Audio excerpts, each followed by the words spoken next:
Hey guys, tonight we are prying open a rather peculiar and deeply personal form of historical home security.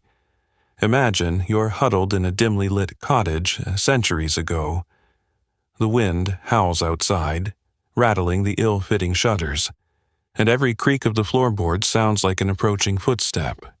In this world, the threat isn't just from opportunistic thieves or wild animals. It's from something far more insidious. Unseen forces, malevolent spells, the evil eye of a resentful neighbor, or the targeted malice of someone deemed a witch. Tonight, we're delving into a time when such fears were palpable, when uneasy thresholds weren't just about drafts, but about spiritual vulnerabilities, and ordinary folk turned to potent, hidden charms to protect their homes and families. If you were living in, say, 17th century England and felt a bit under the weather or your milk kept curdling, you wouldn't just be thinking about hygiene or a common cold. Witchcraft might be your primary suspect. And let me tell you, the solutions they devised, well, you probably won't survive this particular historical deep dive without feeling a little squeamish about some of their DIY home protection methods. So, before you get comfortable, take a moment to like the video and subscribe, but only if you genuinely enjoy what I do here.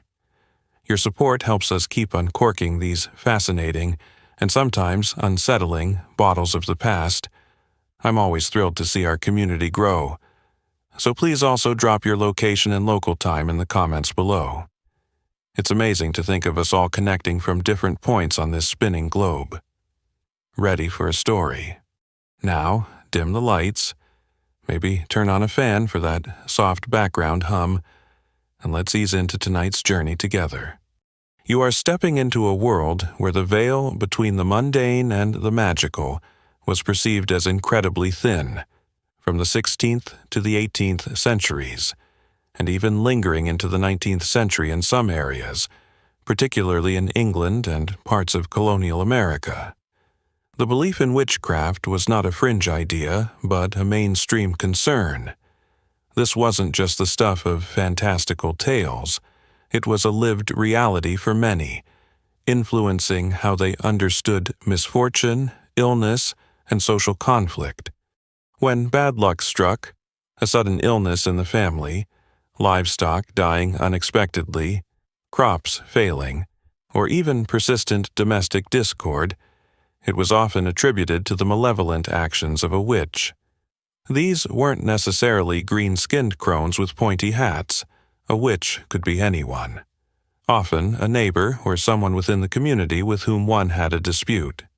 In such an environment of hidden fears and suspected enchantments, people sought ways to defend themselves and their households. They couldn't always rely on the official channels of church or state to deal with these spectral assaults. So, they turned to apotropaic magic, a term for practices intended to ward off evil or bad luck. This involved a wide array of charms, amulets, and rituals, from hanging horseshoes over doorways to carrying specific herbs. But one of the most intriguing and intensely personal forms of counter-magic was the witch bottle. A mainstream historical fact is that belief in witchcraft and the use of counter-magical practices were widespread in early modern Europe and colonial America. The peak of witch trials occurred between the 15th and 18th centuries, reflecting deep-seated anxieties about social order, religious change, and unexplained misfortunes. These weren't decorative items displayed on a mantelpiece. Witch bottles were potent, often rather unpleasant. Magical devices created and concealed within the home, designed to act as decoys, traps, or even weapons against incoming witchcraft. They were a hidden line of defense, a secret guardian buried beneath the floorboards or bricked up in a chimney, silently working to protect the inhabitants from unseen harm and ensure household peace. One quirky tidbit is that while the term witch bottle sounds like something a witch would use, these were almost exclusively created against witches, by ordinary people seeking protection. It's a bit like calling a mousetrap a mouse device. Technically true, but it misses the crucial anti-mouse part of its function. Historians still argue about the precise interplay between learned magical traditions from grimoires and educated practitioners and the folk magic practices that gave rise to witch bottles. While some elements might show distant influences from more formal magic, the creation of witch bottles appears to have been a predominantly vernacular, or common folk, tradition, passed down through oral custom or simple written instructions. So, prepare yourself to unearth these curious containers. We're about to explore what went into them, why those specific ingredients were chosen, where they were hidden, and what they tell us about the anxieties and resourcefulness of people living in a world where supernatural threats felt as real as the flagstones under their feet. It's a journey that will make you appreciate your modern alarm system, and perhaps make you look twice at that old bottle your eccentric great-aunt buried in the garden. Having stepped into that era of pervasive magical thinking, where every unexplained ailment or run of bad luck could be blamed on a witch's curse, you can begin to appreciate the need for some serious home protection. Beyond just locking your doors against physical intruders, people felt an urgent need to guard against spiritual ones. And this is where our focal point for tonight comes sharply into view: the witch bottle. This counter-magical device wasn't some vaguely symbolic ornament.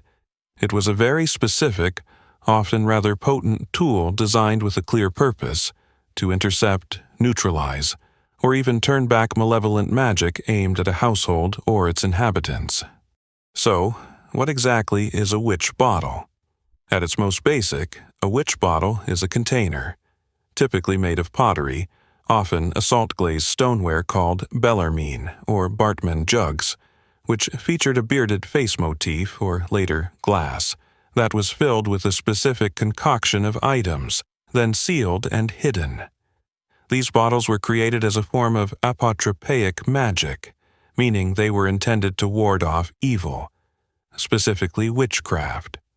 Their primary function was to protect a person, their family, or their property from harmful spells, curses, or the ill will of a suspected witch.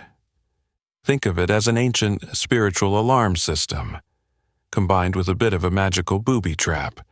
If your Wi-Fi router could also repel curses by being filled with, well, we'll get to the contents soon. The underlying theory of how witch bottles worked varied, but generally, they were thought to operate in one of several ways. Some were believed to act as decoys, drawing the malevolent spell into the bottle instead of its intended human target. Once inside, the spell would be trapped, neutralized by the contents, or perhaps even reflected back to the sender. Others were thought to cause suffering to the witch who had cast the original spell, creating a sympathetic link that would torment the witch until the curse was lifted. The witch might experience physical pain, illness, or an inability to urinate, a common theme, as we'll see, forcing them to break their enchantment to find relief. It's quite a proactive defense system, not just a passive shield.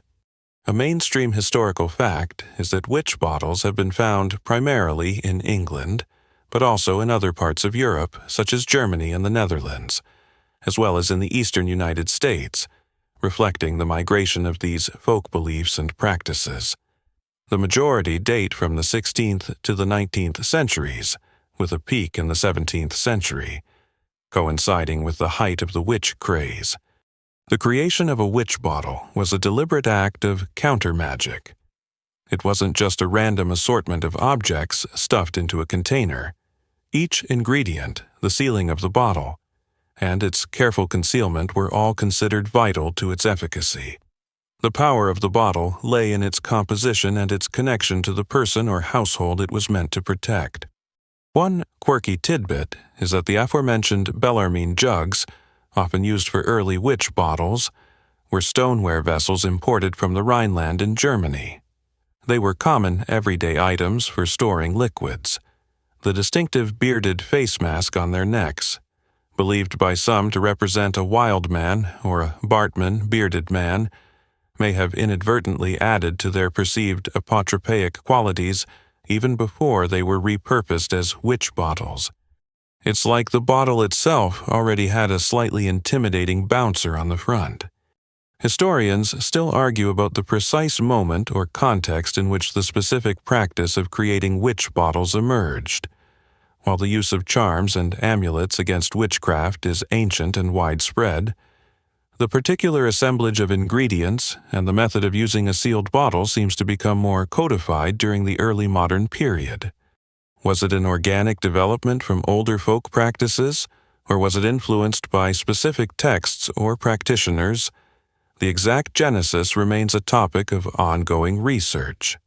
Understanding the witch bottle as a counter-magical device is key. It wasn't an offensive weapon to be used by a witch to curse someone.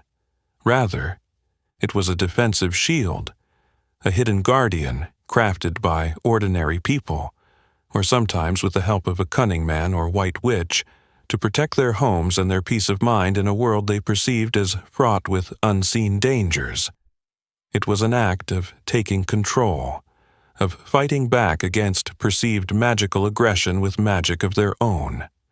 Now that we know what it is, let's dare to peek inside. Now that you understand the witch bottle as a potent counter-magical device designed to protect hearth and home from malevolent spells, your curiosity is probably piqued about what exactly went into these mysterious containers. If you were to unearth an intact witch bottle today, and many have been found, often during renovations of old houses or archaeological digs, and carefully, very carefully, mind you, examine its contents, you'd find a rather curious and, frankly, sometimes quite unsettling recipe for magical protection. This wasn't just a few lucky herbs and a pretty stone. The ingredients were chosen for their perceived power to attract, trap, and torment a witch or their harmful magic. The most common and arguably most crucial category of ingredients found in witch bottles are those directly linked to the person or household seeking protection. And the star ingredient here, you might want to brace yourself, is often human urine. Yes, you heard that right. Urine from the supposed victim of witchcraft, or from members of the household, was a primary component.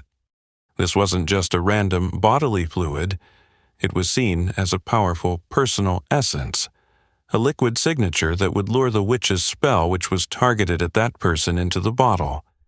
It established a sympathetic link, making the bottle an irresistible decoy for the incoming malevolence. Imagine a magical fishing lure, but instead of a shiny spinner, well, you get the idea. Honey, could you top up the witch bottle? I think Mrs. Higgins from next door has been giving me the evil eye again, and I want to make sure her curse has a comfy place to land. Along with urine, other personal items like hair clippings or nail parings were sometimes included. Again, these items carried the essence of the individual, strengthening the connection between the bottle and its intended protectorate. The idea was that the witch's spell, seeking out the victim, would be drawn to these concentrated personal elements within the bottle. Then came the sharp and pointy things. Bent pins, iron nails, often new and unused, or sometimes old and rusty. Practices varied. Thorns, particularly from hawthorn or bramble bushes, which had their own protective associations, and sometimes even small pieces of sharp flint or glass were added. These were the active agents of torment within the bottle. The theory was that once the witch's spell, or even the witch's spirit itself, was drawn into the bottle by the urine and personal effects, it would be impaled and trapped by these sharp objects. The witch would then experience physical pain, pricking sensations, stabbing pains, mirroring the suffering of their spell or spirit being pierced inside the bottle. A mainstream historical fact is that analyses of the contents of archaeologically recovered witch bottles have confirmed the presence of urine identifiable through chemical residues, bent pins, nails, and sometimes small bones, hair, and plant matter. These findings align remarkably well with historical accounts and recipes for making witch bottles found in old manuscripts and folklore collections. But the recipe didn't always end there. Other ingredients could be added for various symbolic or magical properties. Small pieces of cloth, sometimes red a color often associated with protection or blood, bits of wood, small animal bones like those of a toad or frog, animals often linked with witchcraft, and various herbs might be included. Rosemary, for instance, was a common protective herb. Sometimes, a small piece of felt or leather cut into the shape of a heart, pierced with pins, would be included, symbolizing the witch's heart being tormented. One quirky tidbit is that sometimes bits of lead, sulfur, or even small written charms were found inside. The inclusion of specific numbers of pins, 9. A magically significant number or particular arrangements of items suggests a degree of ritual precision, even if the recipes were largely passed down through oral tradition and varied regionally. It wasn't just a random jumble. There was a method to this magical madness. Historians still argue about the exact symbolic meaning of every single item found in witch bottles, as interpretations of folk magic symbols can be complex and context-dependent. For example, were rusty nails preferred because rust itself was seen as having apotropaic qualities, or simply because old nails were readily available? The intent is clear, to harm or trap, but the nuances of the magical science behind each choice are often debated. So, the witch bottle is brewed, a potent concoction of personal essence and painful deterrence. It's a microcosm of the perceived magical battle, designed to be an unbearable prison for any incoming curse. The careful selection of these rather peculiar ingredients was the first crucial step in creating a guardian that would silently stand watch over the household. We've established that the recipe for a witch bottle was a curious blend of the personal and the painful, designed to create a powerful magical trap. Among these ingredients, one stands out for its ubiquitous presence and its deeply intimate nature: human urine. You might be wrinkling your nose a bit right now, and understandably so. In our modern, sanitized world, the idea of carefully collecting and bottling urine for magical purposes seems, well, rather pungent and peculiar.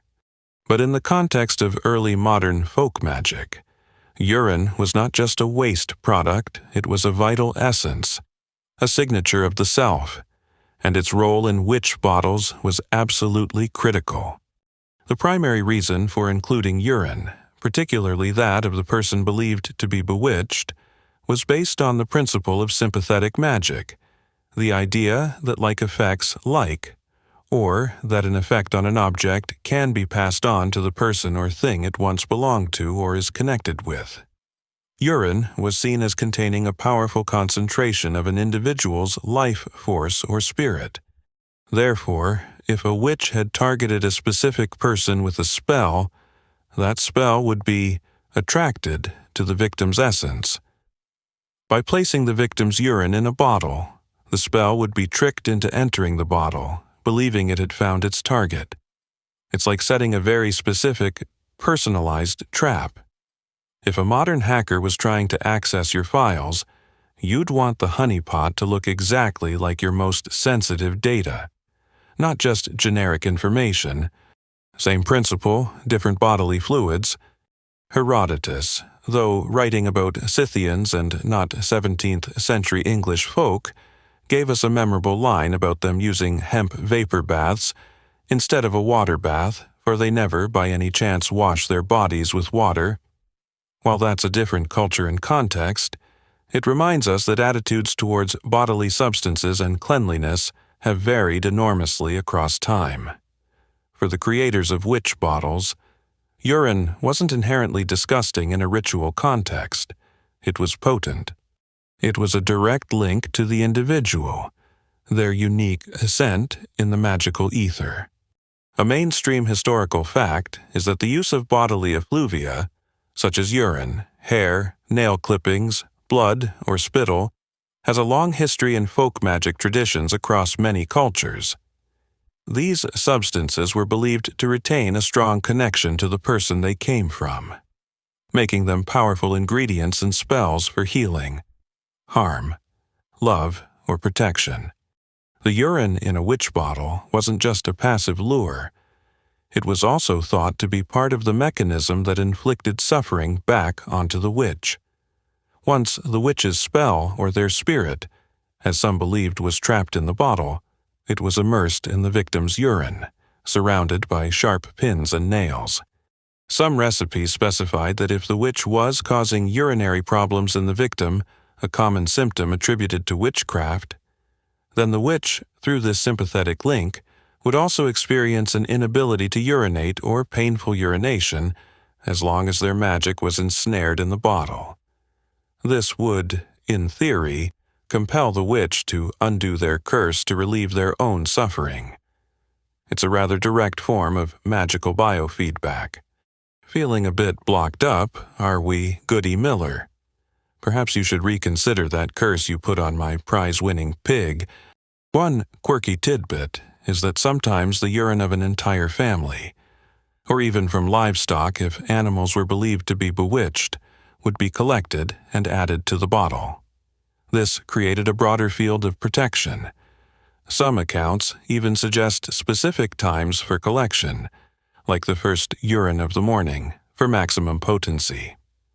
The logistics of this, especially in a busy household, are an amusing thought.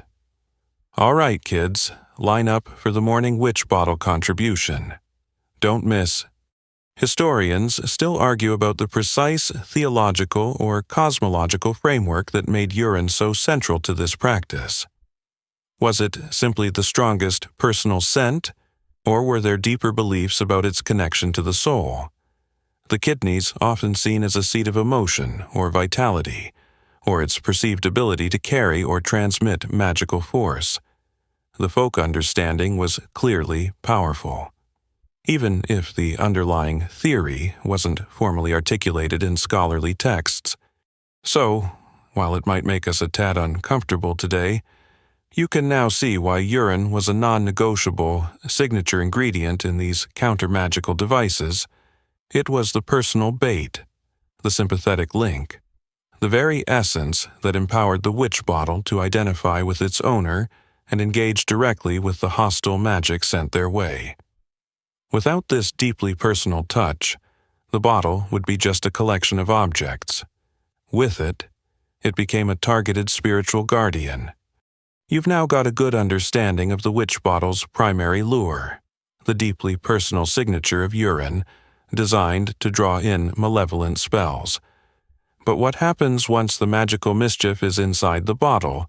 It certainly wasn't invited in for a cup of tea. The next crucial set of ingredients comes into play: the sharp objects, most notably bent pins and nails. These weren't just random bits of metal. They were the instruments of capture, torment, and neutralization, turning the bottle from a passive decoy into an active, aggressive defense system. Their purpose was to pierce and punish the harmful intentions, or even the spirit of the witch responsible. The inclusion of pins and nails in witch bottles is one of their most consistent features. Often, these were deliberately bent or twisted before being added. Why bent? Several theories exist. Bending them could be seen as symbolically breaking or disabling the witch's power. It might also have made them more effective at snagging or entangling whatever spiritual entity or force was drawn into the bottle. A straight pin might be easily bypassed, but a tangle of bent pins creates a much more formidable obstacle course. It's like trying to swim through a pool filled with snagged fishing hooks, not a pleasant experience for any malevolent spirit. Iron nails were particularly favored. Iron has a long history in folklore as a material that repels evil spirits, fairies, and witches. Its inherent protective qualities would have added to the bottle's power. The act of driving a nail, even into the contents of a bottle, carries connotations of fixing, binding, and disabling. Each nail added was perhaps another layer of imprisonment for the trapped spell. Right, that's 10 rusty iron nails for you, Mr. Nasty Hex. Let's see you try to cast spells when you're stuck like a pincushion. The way these sharp objects were thought to work was through sympathetic magic.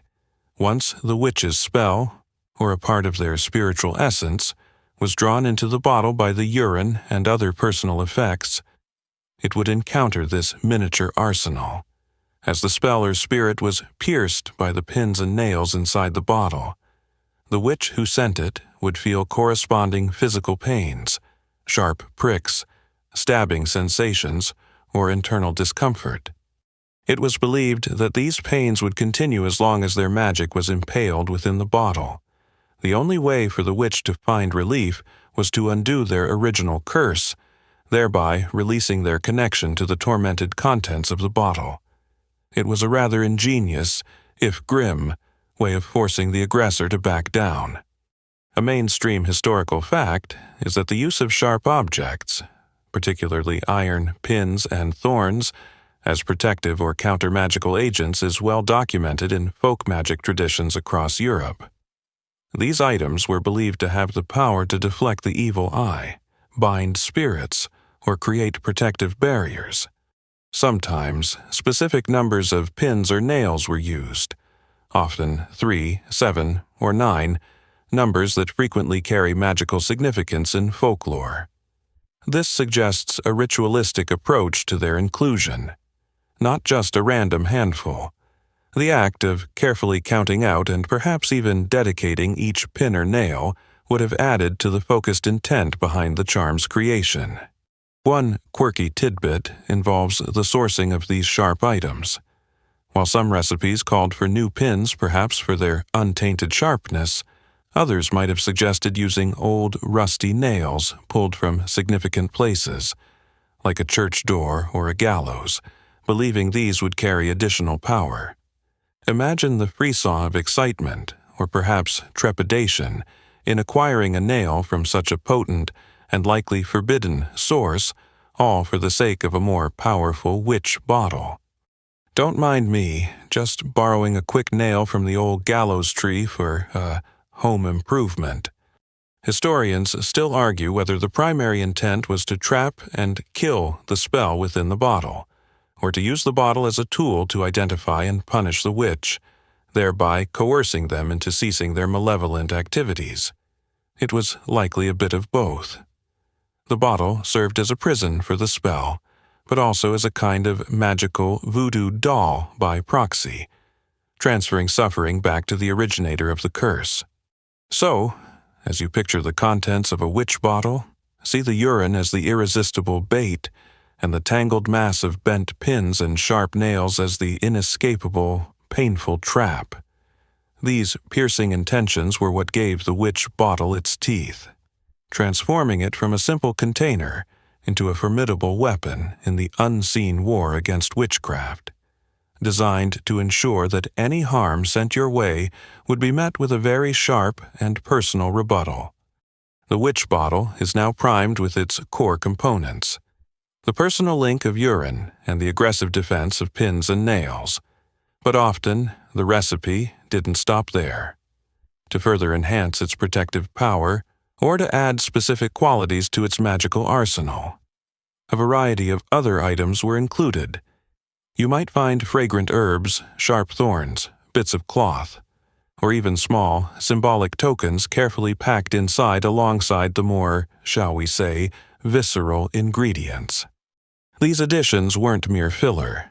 Each was chosen for its own perceived magical properties, contributing to the overall potency of this sealed charm.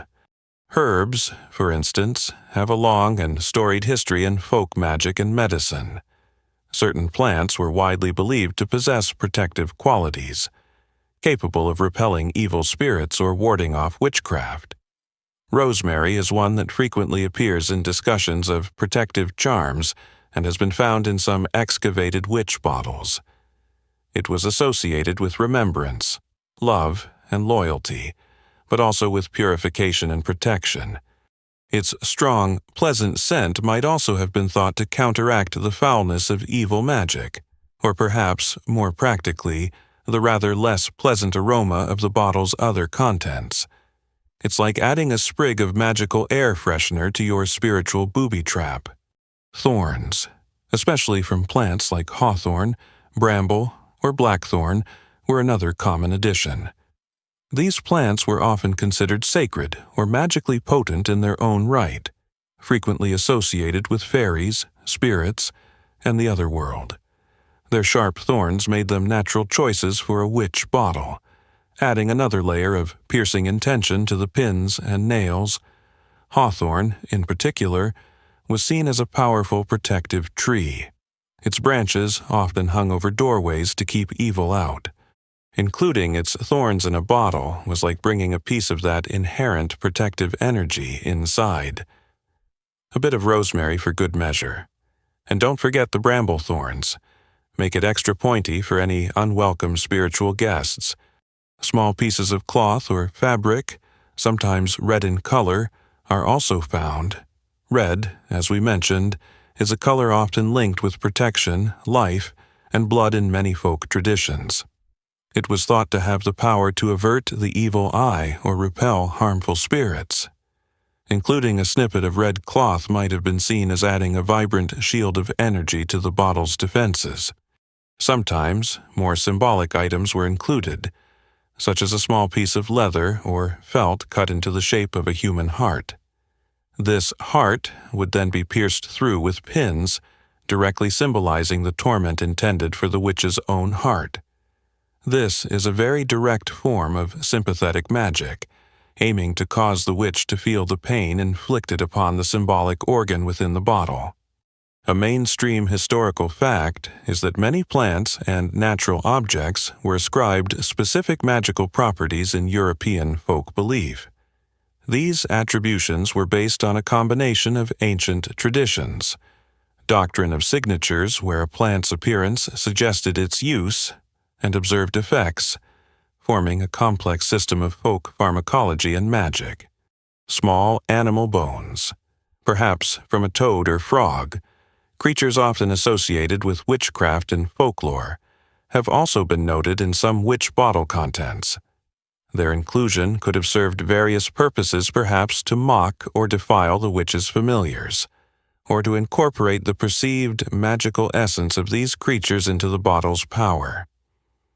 One quirky tidbit is the occasional discovery of small, tightly folded written charms or papers with names on them inside witch bottles. These are rarer, as paper doesn't preserve as well, but they suggest that sometimes the counterspell was reinforced with the written word, perhaps naming the suspected witch or invoking protective names or symbols.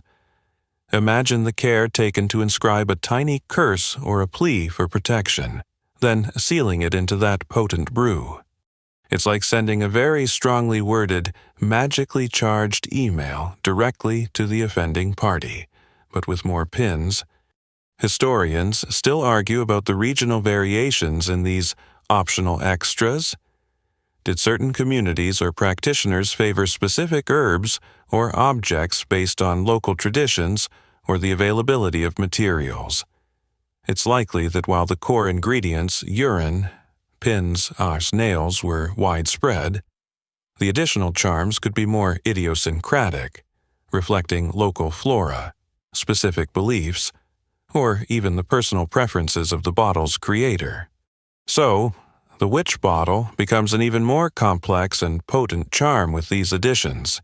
Each herb, thorn, or symbolic token adds another layer to its protective function, transforming it into a carefully curated magical assemblage. It's a testament to the resourcefulness of people who used the materials at hand, imbuing them with powerful intent to keep their homes and loved ones safe from the unseen.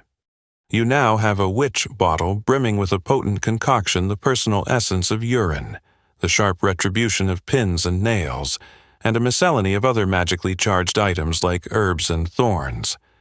But all this careful preparation would be for naught if the contents weren't properly contained. The next crucial step, and one that was taken very seriously, was sealing the spell securely. This wasn't just about preventing leaks, though. That was probably a practical consideration given the primary ingredient.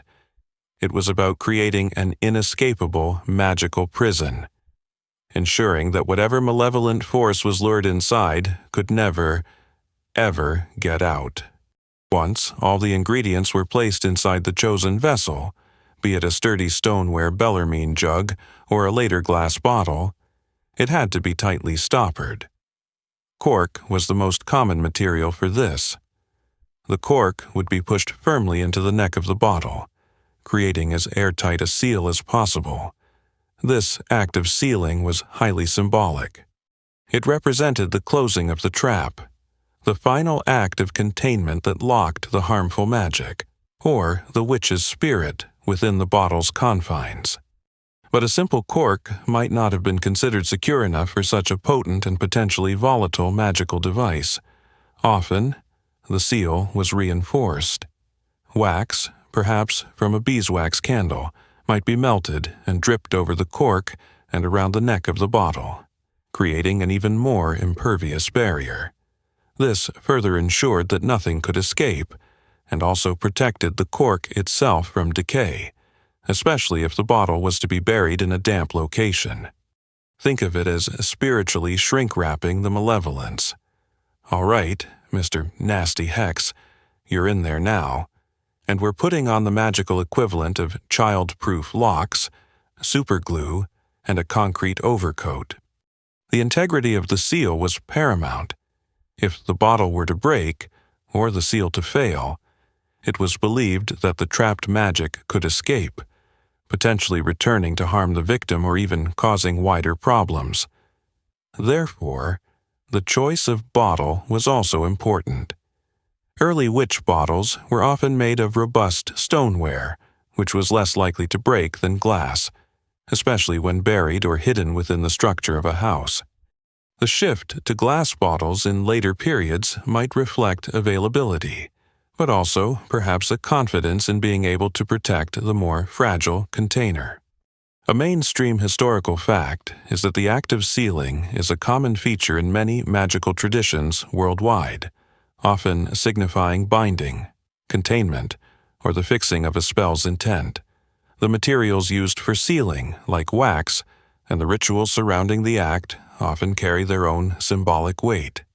The moment of sealing the bottle was likely one of great ritual significance. It might have been accompanied by incantations, prayers, or a focused visualization of the bottle's purpose. This was the culmination of the brewing process, the point at which the collection of ingredients transformed into a fully activated magical charm.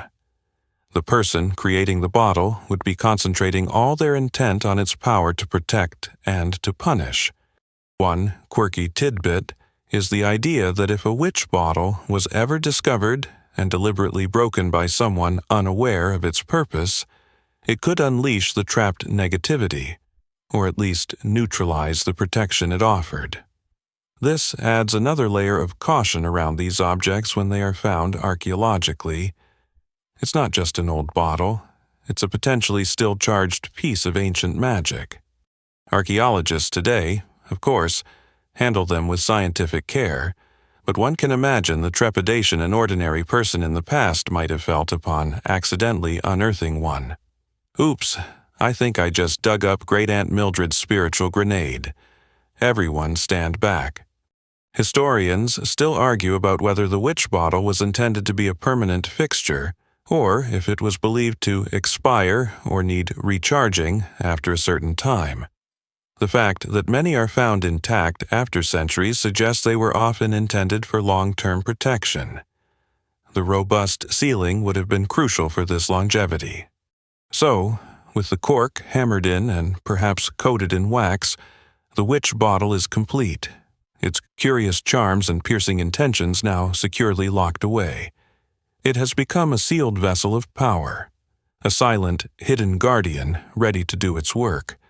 The final step is to place it where it can best perform its protective duties, hidden from sight but ever vigilant. The witch bottle is now fully assembled, a potent brew of personal essences, sharp deterrents, and symbolic charms, all securely sealed to prevent any escape of the malevolent forces it's designed to trap. But this isn't a magical device you'd display on your mantelpiece next to the family portraits. Quite the contrary.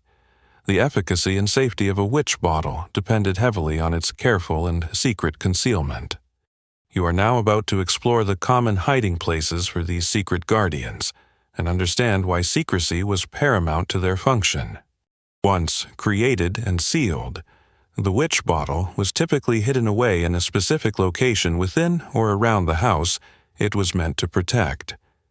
The idea was that it needed to be close to the people or property it was guarding, acting as a kind of spiritual sentry. However, it also needed to be out of sight and undisturbed. If its location were known, it could potentially be tampered with, either by the suspected witch if they discovered it, or by an unsuspecting family member or visitor, which could break the spell or release the trapped negativity. Common hiding places included burying the bottle beneath the hearth or threshold of the house. These were liminal spaces, points of entry and exit, considered magically vulnerable and therefore ideal spots for a protective charm. We'll delve deeper into these specific locations in the next section. Other spots included being bricked up within a chimney stack, hidden under the floorboards, often near a doorway or bed, or secreted away in the walls of the house. Sometimes, bottles were buried upside down, perhaps to further confuse or trap the evil spell. The act of concealment was itself part of the ritual. It wasn't just a matter of stashing it away, it was a deliberate placement, often done with a sense of solemnity and purpose. The bottle was being integrated into the fabric of the home, becoming a permanent, unseen fixture of its spiritual defenses. It's like installing a top-of-the-line security system, but instead of wires and sensors, it's pins and pee. And the installation involves a shovel and a bit of clandestine digging in the dead of night. Nobody saw me bury this under the fireplace. Right. Good. Now, let's hope it doesn't start gurgling during dinner.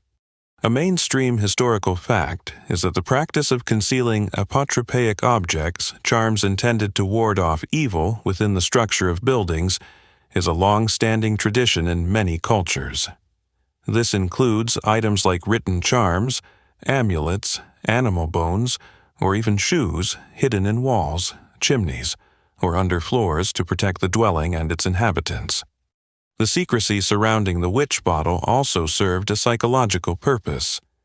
Knowing that this powerful charm was hidden within your home, silently working on your behalf, could provide a great sense of comfort and security in a world where witchcraft felt like a very real and present danger. It was a secret weapon, its power amplified by its hidden nature.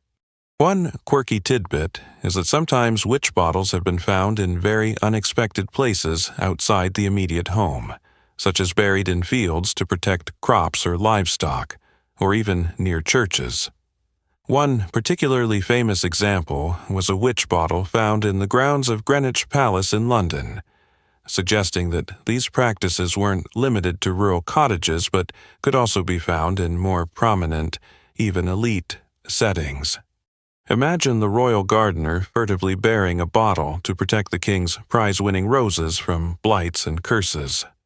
Historians still argue about whether the knowledge of a witch bottle's existence was typically kept to a single individual in the household, the person who made it or commissioned it, or if it was a shared family secret. Given the intensely personal nature of some ingredients, it's possible the creator kept its exact location and even its existence a closely guarded secret. Even from other family members, to ensure its undisturbed operation.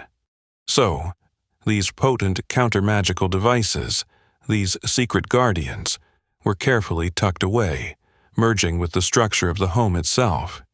Their power lay not just in their contents, but in their hidden, watchful presence. They were silent protectors, their locations chosen to maximize their efficacy and ensure their enduring vigil against the unseen forces that troubled the peace of past households.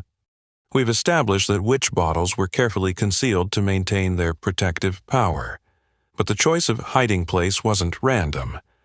Certain locations within and around the home were considered particularly potent spots for these magical guardians, acting as strategic defense points against incoming malevolent forces. You are now focusing on two of the most common and symbolically charged locations for burying witch bottles, the hearth and the threshold, the very heart and entryways of the home. These were seen as magic hotspots, vulnerable to spiritual attack but also prime locations for powerful counter-magic.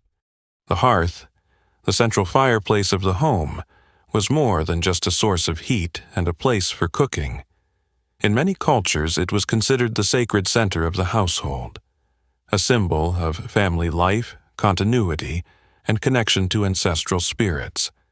It was also a liminal space, a boundary between the domesticated interior of the home and the wild, unknown world outside, accessed via the chimney.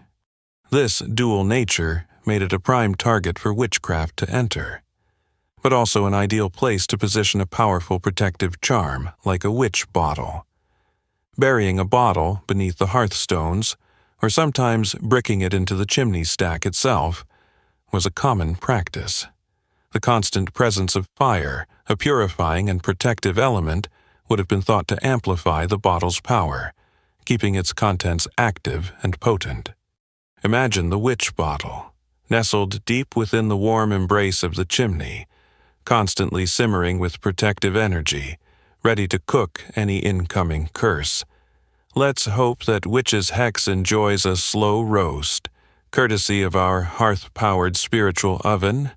Similarly, thresholds, doorways, and windowsills were seen as critical points of vulnerability. These are the literal entry points into a home, and thus, in a magical worldview, prime avenues for curses, evil spirits, or a witch's malevolent influence to creep in. Placing a witch bottle under the threshold stone of the main door, or beneath a frequently used window, was like setting a spiritual guard dog right at the entrance. Anyone or anything with harmful intent crossing that boundary would theoretically encounter the bottle's power first, being drawn into its trap before it could affect the inhabitants. This transformed the very act of entering the home into a potential confrontation with its hidden magical defenses. A mainstream historical fact is that hearths and thresholds have been regarded as magically significant and vulnerable locations in domestic spaces across many cultures and historical periods. Rituals of protection, blessing, or foundation sacrifice were often centered on these areas to safeguard the home and its occupants. The orientation of the bottle when buried could also be significant. Some accounts suggest burying them upside down, perhaps to symbolically pour out or reverse any incoming bad luck, or to further disorient and trap the evil spell. Others might be laid on their side, pointing outwards from the house, as if actively projecting their protective force. The heat from the hearth was sometimes thought to play a direct role in how the witch bottle worked against the witch. Some folklore suggests that as the bottle was warmed by the fire, the urine inside would heat up, causing the witch to feel a burning sensation or fever until they revoked their spell. This turns the cozy hearth into a rather aggressive tool of counter-magic. One quirky tidbit is the discovery of other apotropaic items alongside witch bottles in these locations. Sometimes old shoes, dried cats, yes, disturbingly. Dried cats were sometimes used as protective charms, or enigmatic bundles of cloth and pins are found near hearths and thresholds. suggesting these areas were like concentrated zones of magical home defense, layered with multiple charms. It's like having a spiritual security checkpoint at your front door. Please deposit all hexes, curses, and ill wishes into the magically prepared receptacle by the door. Thank you for your cooperation. Historians still argue about the precise reasons why some households chose the hearth while others preferred the threshold, or if specific types of threats were associated with particular locations.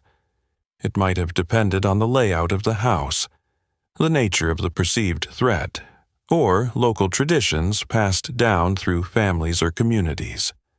What is clear is that these were not casual choices. These magic hotspots were carefully selected to maximize the witch bottle's protective efficacy.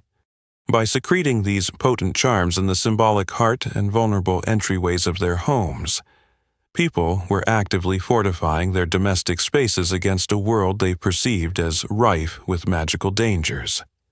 The hearth and threshold became more than just parts of a building. They were battlegrounds in the ongoing spiritual warfare for household peace. We've explored the curious contents and strategic concealment of witch bottles, these hidden guardians of past homes. A natural question arises: who were the people actually making these potent, and sometimes rather unsavory, magical defenses?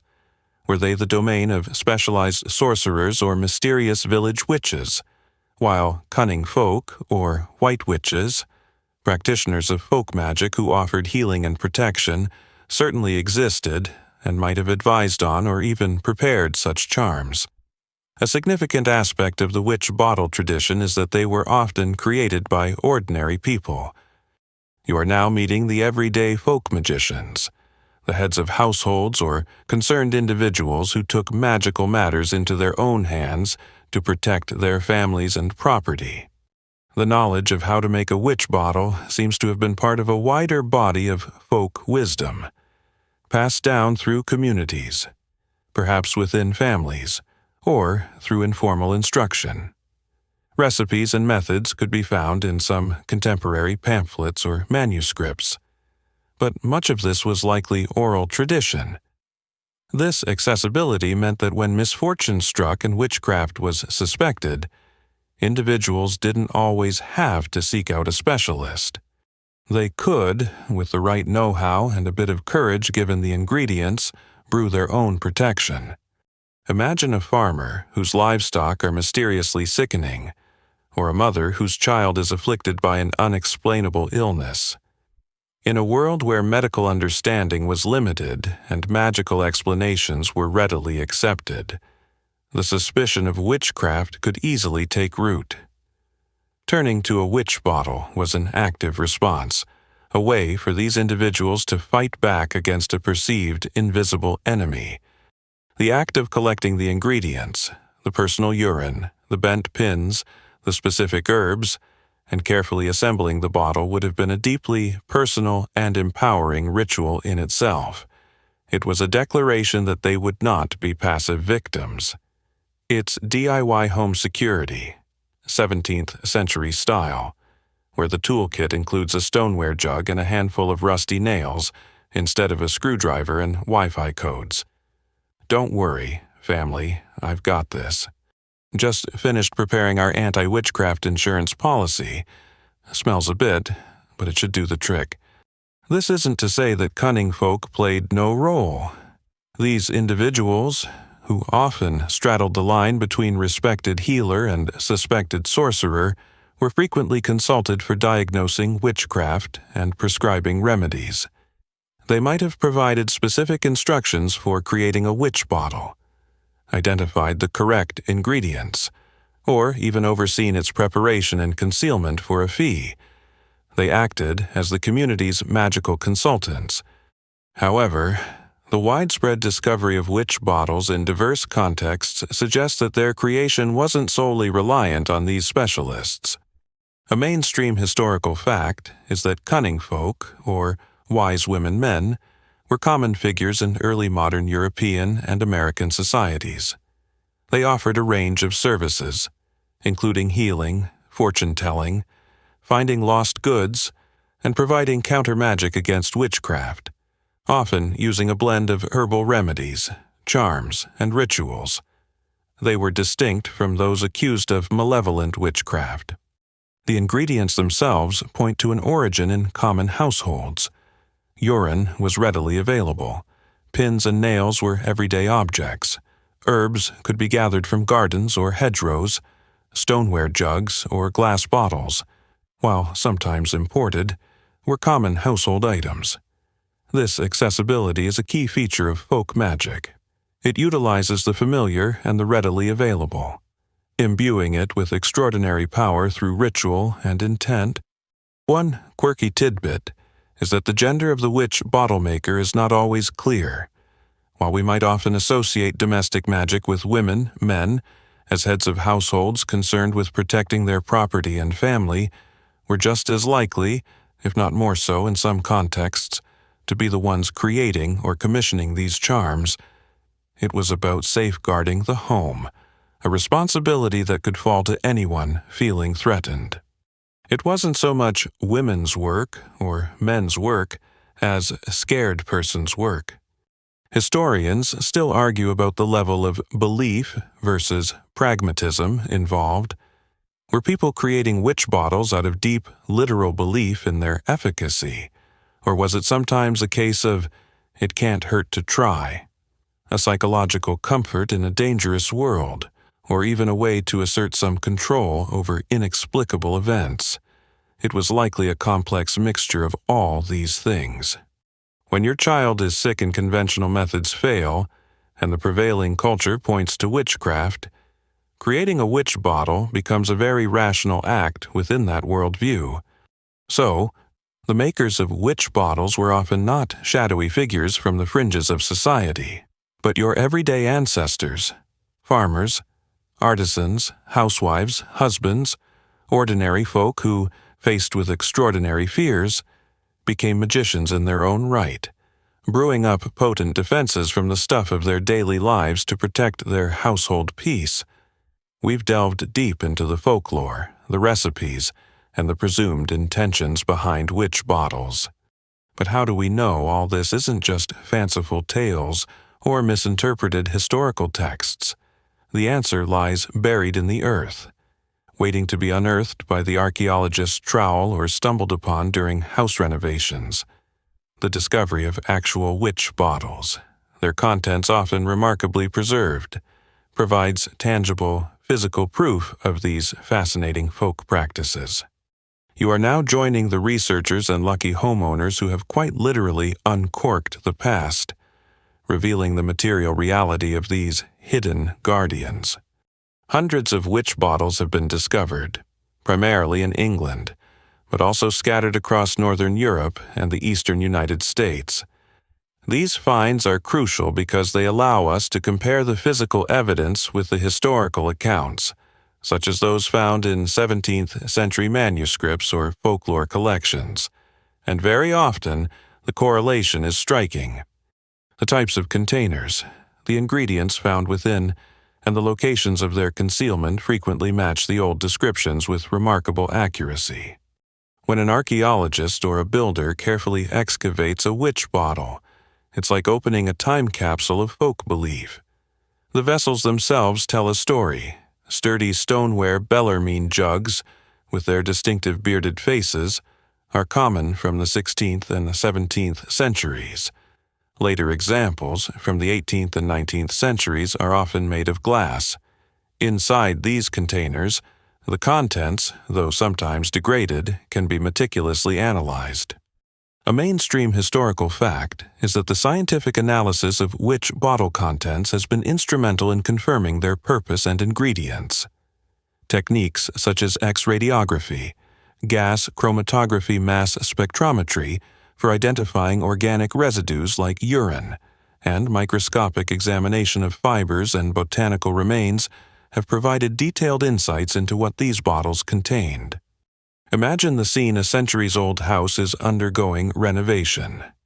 A worker prizes up an old hearthstone or removes a section of a chimney breast and finds a sealed bottle. often surprisingly heavy. Curiosity piqued. It might be carefully opened, or nowadays, more likely taken to a museum or archaeological unit for expert examination. Inside, they might find a mass of corroded iron nails, bent copper pins, copper alloys preserved well, perhaps some tangled human hair, and even the lingering chemical signature of urine. Sometimes, tiny bones, pieces of textile, or remnants of herbs are identifiable. Each discovery adds another piece to the puzzle of this widespread folk practice. One of the most exciting aspects of these discoveries is how they bring the past to life. It's one thing to read about witch bottles in an old text. It's another entirely to hold a physical object that someone, centuries ago, carefully filled with personal and potent items, believing it held the power to protect their home and family from perceived evil. It's a direct, tangible link to their fears, their beliefs, and their efforts to find security in an uncertain world. "Well, I'll be," a builder might exclaim, wiping dust from an old glass bottle filled with rusty nails. "Looks like the old owners had a rather pointy security system." One quirky tidbit relates to what isn't found. While historical accounts sometimes mention more exotic or gruesome ingredients, the archaeologically recovered bottles tend to contain the more mundane, readily available items like urine, pins, nails, and hair. This suggests that the core tradition was based on these common elements, though regional variations or more elaborate recipes certainly existed. It also highlights the difference between what might be sensationally written about and what was commonly practiced. Historians still argue about the precise dating of some witch bottles, especially if they are found without clear archaeological context. The style of the bottle itself, H.G. Bellarmine jug types can be dated stylistically provides clues, but linking it to a specific moment of deposition can be challenging. However, the cumulative evidence from numerous finds has built a robust picture of their use, predominantly from the late 16th to the early 19th centuries. These unearthed bottles, these beliefs revealed from the soil and shadows of old buildings, are invaluable. They transform folklore into material culture, allowing us to study not just what people said they did, but what they actually did. Each witch bottle is a small, sealed story of fear, hope, and the enduring human desire for peace and protection in their own homes. We've seen how witch bottles were made, what they contained, and how they were hidden, primarily through the lens of English examples where they have been most extensively studied and found. But was this peculiar form of counter-magic strictly an English invention? Or did similar practices echo in other parts of the world? You are now exploring the geographical heartland of the witch bottle tradition and considering whether its roots spread, or if similar anxieties prompted comparable, though perhaps distinct, magical solutions elsewhere. The vast majority of archaeologically recovered and historically documented witch bottles hail from England, particularly East Anglia and the southern counties. This region was a hotbed of witch trials and intense belief in witchcraft during the 16th and 17th centuries, which likely fueled the widespread adoption of such protective measures. The distinctive Bellarmine, or Bartman jugs, so often used as the containers, were imported into England in large quantities from the Rhineland, Germany during this period, providing a ready supply of suitable vessels. This confluence of strong belief, available materials, and a cultural tradition of folk magic seems to have made England the epicenter of witch bottle creation. From England, the practice evidently traveled with colonists to North America. Witch bottles have been found in the eastern United States, in places like Pennsylvania, Maryland, and Virginia, often in contexts dating to the 18th and early 19th centuries. The contents and methods of concealment are very similar to their English counterparts, indicating a direct transmission of this folk tradition across the Atlantic. It's a fascinating example of how people carry their beliefs and protective rituals with them when they migrate to new lands, adapting them as needed but retaining their core elements. Imagine a settler building a new home in the wilds of colonial America, taking the time to prepare and bury a witch bottle, just as their parents or grandparents might have done in their cottage back in Sussex or Essex. It was a piece of familiar magical technology for an unfamiliar and sometimes frightening new world. A mainstream historical fact is that while the most well-documented tradition of witch bottles has described stoneware or glass bottles with urine, pins, etc., is centered on England and its colonial offshoots. The broader concept of using sealed containers with magical substances for protection or to trap spirits has parallels in other cultures and historical periods. What about mainland Europe, beyond the English sphere of influence? While the classic English witch bottle is less commonly reported, similar apotropaic practices using containers certainly existed. For example, in Germany and the Netherlands, from where the Bellarmine jugs originated, there were folk traditions of nailing up specific objects or concealing charms to ward off evil. Whether these developed into the exact witch bottle formula is less clear, but the underlying principles of using sympathetic magic and concealed charms were present. It's like different regions having their own local recipes for a universal dish. The desire for protection was the same, but the specific ingredients and methods might vary. One quirky tidbit is the question of convergence. Did similar anxieties about witchcraft and the need for protection lead different cultures to independently develop somewhat similar practices? Or was there more borrowing and adaptation of ideas than is currently documented? For instance, ancient Romans used curse tablets, depictions, often made of lead, inscribed with curses and sometimes pierced with nails, which were then hidden. While not witch bottles, they share the elements of personal targeting, sharp objects, and concealment. This suggests that some of the core magical ideas have very deep roots. Historians still argue about the extent to which the specific witch bottle package, the combination of a Bellarmine or glass bottle, urine, pins, and specific placement, was uniquely English or Anglo-American, versus how much it represents one regional expression of a more widespread set of counter-witchcraft strategies. The concentration of finds in England is undeniable, but the absence of evidence isn't always evidence of absence, especially for practices that were, by their nature, secret and often involved perishable materials. So, while England appears to be the primary stage for the witch bottle drama as we've defined it, with its distinct props and script, it's important to see it within a wider context of European folk magic. The intense fear of witchcraft and the human desire to protect one's home and loved ones were near universal concerns.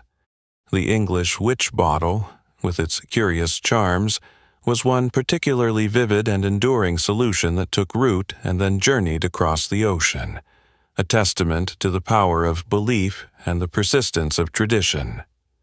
The practice of creating and concealing witch bottles, once a widespread response to the perceived threat of witchcraft, did not last forever. Like many folk traditions, its prevalence waned over time. You are now exploring the period when the anxieties that fueled the creation of these hidden guardians began to fade, and the belief in their efficacy started to dwindle, leading to the eventual decline of this curious form of magical home security. The peak period for witch bottle usage, as we've seen, was the 16th and 17th centuries, a time when witch trials were rampant and the fear of malevolent magic was at its height in England and other parts of Europe. However, as the 18th century progressed, a significant shift began to occur in Western thought, often referred to as the Age of Enlightenment. This period saw the rise of rationalism, scientific inquiry, and a growing skepticism toward supernatural explanations for misfortune. Educated elites and gradually wider sections of society began to look for natural causes for illness, crop failure, and other troubles, rather than attributing them to witchcraft. This intellectual shift had a profound impact on the legal and social status of witchcraft. Witch trials largely ceased in England after the Witchcraft Act of 1735, which, crucially, redefined witchcraft not as a real magical crime, but as a form of fraud or deception. It became illegal to claim to be a witch or to accuse others of witchcraft with serious legal repercussions. This didn't mean that belief in witches vanished overnight among the general populace, but it did remove the state's sanction and prosecution of witchcraft, which significantly changed the public discourse. If the authorities no longer officially recognized witchcraft as a crime to be punished by death or imprisonment, the perceived urgency and legitimacy of such beliefs began to erode, at least in the public sphere. A mainstream historical fact is that the decline in witch prosecutions and the rise of scientific and rationalist thinking during the 18th century contributed significantly to the gradual fading of many folk magical beliefs and practices, including the use of witch bottles, though these beliefs often persisted longer in rural or more isolated communities. As medical knowledge advanced, more illnesses could be diagnosed and treated through empirical means, reducing the likelihood of them being blamed on a curse.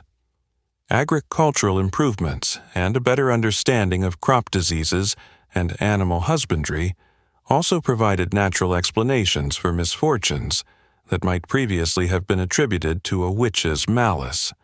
Essentially, the explanatory power of witchcraft began to shrink as other, more verifiable explanations became available. Why blame Goody Thompson for your cow's ailment when the local farrier can diagnose a common bovine infection and offer a remedy? Actually, it seems Old Bess just had a bit of indigestion, not a hex. My apologies. Goody Thompson, you can put your pointy hat away now. However, the decline was gradual and uneven. Folk beliefs are often resilient and can coexist alongside more modern or scientific worldviews. Witch bottles continued to be made and used into the 19th century, and perhaps even later in some isolated communities, though their prevalence noticeably decreased. The finds of later witch bottles often involve glass containers rather than the earlier stoneware jugs, reflecting changes in everyday material culture. One quirky tidbit is that as belief in the active power of witches waned, some of the old protective charms might have taken on a more symbolic or traditional meaning, rather than being seen as genuinely effective magical devices. Someone might bury a bottle with a few old nails for luck, or because my grandmother did it, without the intense fear or specific intent that characterized earlier practice. It's like how some people today might hang a horseshoe for good luck without truly believing it will magically ward off demons. Historians still argue about the precise pace and regional variations of this decline. In some areas, particularly those less touched by urban or intellectual developments, old beliefs and practices undoubtedly lingered much longer. The transition from a magical worldview to a more secular or scientific one was not a sudden switch but a slow, complex process with many overlapping phases. So, as the shadows of the witch craze receded and the bright light of reason, or so it was proclaimed, spread, the need for these potent hidden charms began to fade. The world became, at least officially, a less magically dangerous place, and the curious contents of the witch bottle were gradually relegated from active spiritual weaponry to relics of a more fearful and perhaps more enchanted past. The creation and concealment of witch bottles, those potent charms against perceived magical attack, largely faded from common practice by the end of the 19th century, as rationalism and scientific understanding offered alternative explanations for life's misfortunes. But like many ancient and intriguing folk traditions, the story of the witch bottle doesn't entirely end there.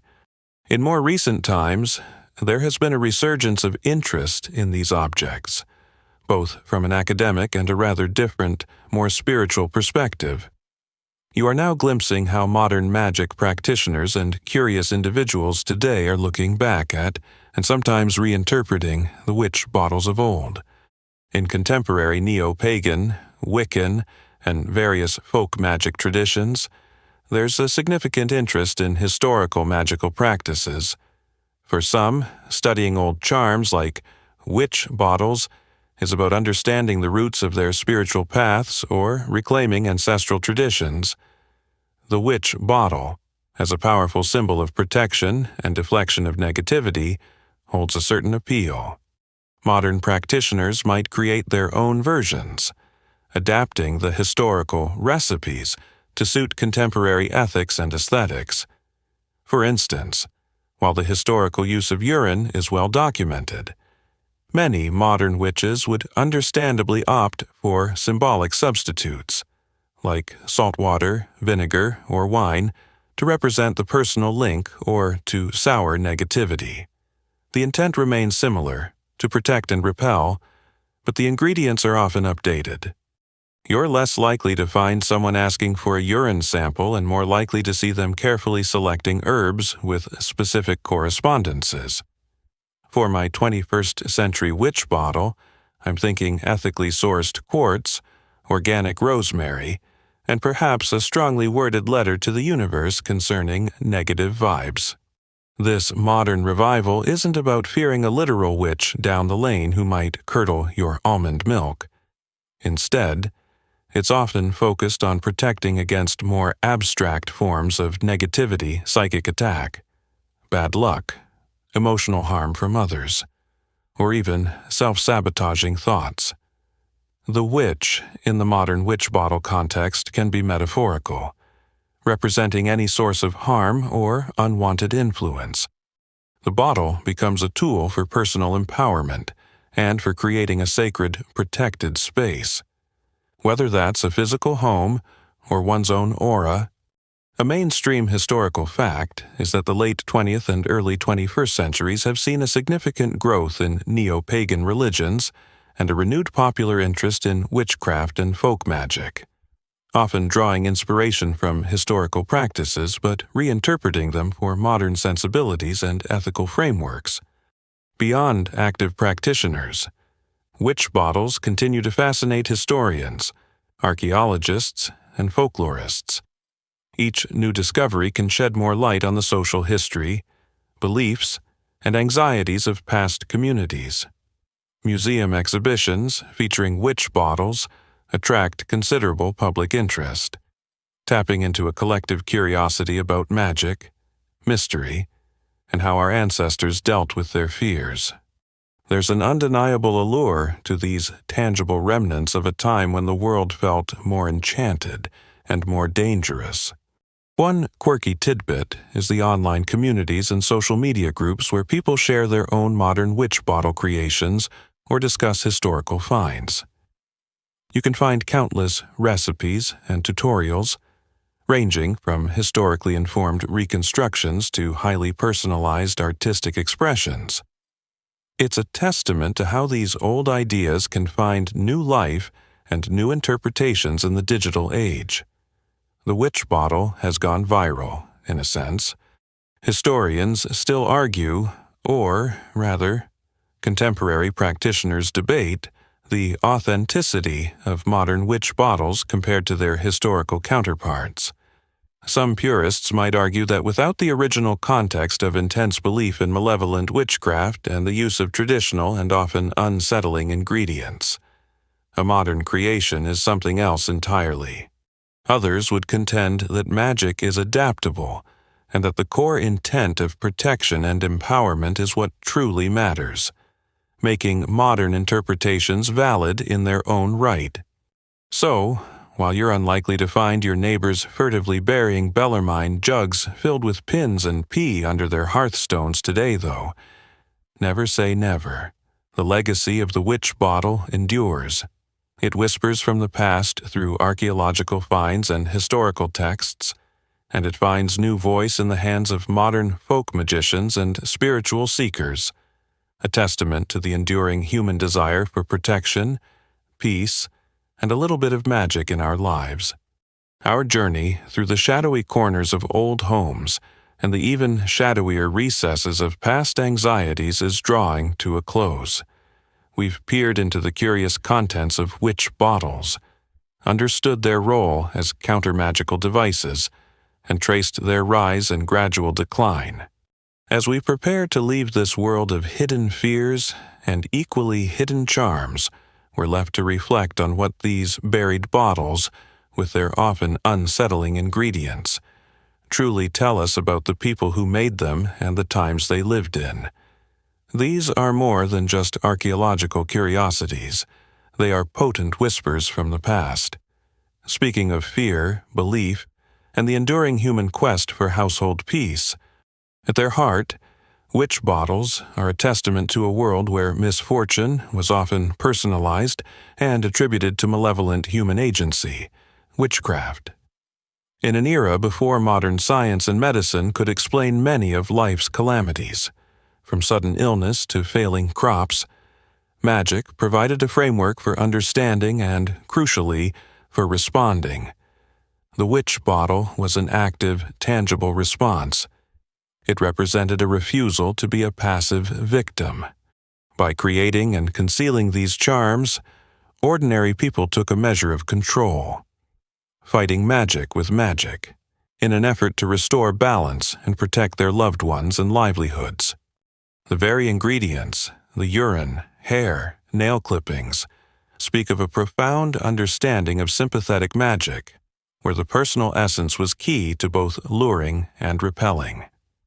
The sharp pins and nails tell of a desire not just to deflect harm, but to return it, to make the aggressor suffer. It's a raw and visceral form of justice, brewed in a bottle and buried in the earth. A mainstream historical fact is that the study of folk magic, including practices like the creation of witch bottles, provides valuable insights into the social, psychological, and cultural aspects of past societies.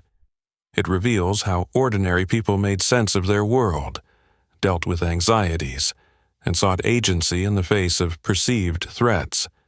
These bottles also highlight the intense privacy and sanctity of the home. The most common places of concealment, the hearth and the threshold, were the symbolic heart and the vulnerable entry points of the domestic sphere.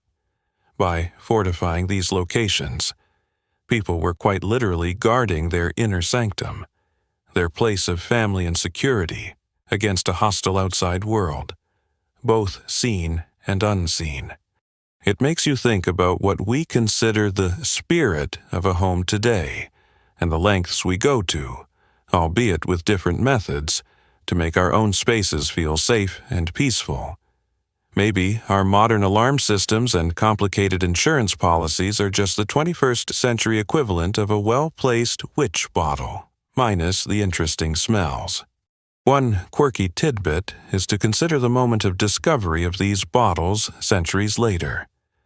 Imagine the surprise, the curiosity, perhaps even a slight shiver of apprehension, when a builder or archaeologist unearths one of these sealed messages from the past.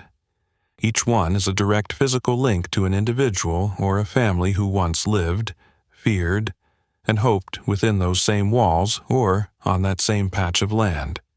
It's a poignant reminder of the continuity of human experience, even as beliefs and practices change so dramatically. Wonder who put this here, you might muse, and what troubles they were trying to keep at bay. Historians still argue, and will likely continue to do so, about the precise nuances of belief surrounding witch bottles. How literally was the witch in the bottle concept understood? How much variation was there in practice versus prescribed recipe? How did theological views from the established church interact with these deeply ingrained folk practices? These buried charms continue to pose questions, ensuring their place in ongoing scholarly discussion. The witch bottle, then, is more than just a quirky artifact. It's a symbol of a time when the world felt more mysterious, more dangerous, and yet also more capable of being influenced by personal ritual and potent belief. They are echoes of a deep human need for security, a testament to resourcefulness in the face of fear, and a reminder that for centuries, true household peace, for some, meant having a few curious charms sealed and silently standing guard. And so, as the last faint scent of old stoneware and forgotten herbs dissipates into the night air, our exploration of the witch bottle concludes. We've carefully lifted the lid on a practice born of genuine fear and profound belief. A practice that saw everyday folk arming themselves with some rather unconventional weapons against the unseen. These bottles, filled with such personal and pointed intentions, were silent sentinels, buried deep within the fabric of homes, standing guard over generations. Think of those uneasy thresholds, those flickering hearth fires, and the quiet reassurance a hidden charm might have brought to a household living under the perceived shadow of a curse. The bent pins, the carefully collected urine, the thorns and the tight seal, all part of a desperate and determined effort to maintain peace and well-being in a world that often felt hostile and unpredictable. The whispers from these buried bottles tell us not just about witchcraft, but about human resilience, the power of belief, and the universal desire to protect what is cherished. Now, let the idea of those ancient, hidden guardians settle. May your own thresholds be peaceful, your own home a sanctuary, protected by more modern, though perhaps less mysterious means. Let the anxieties of the past dissolve into the quiet of the present moment, and allow yourself to drift into a serene and untroubled sleep, secure in the knowledge that your household peace is soundly kept.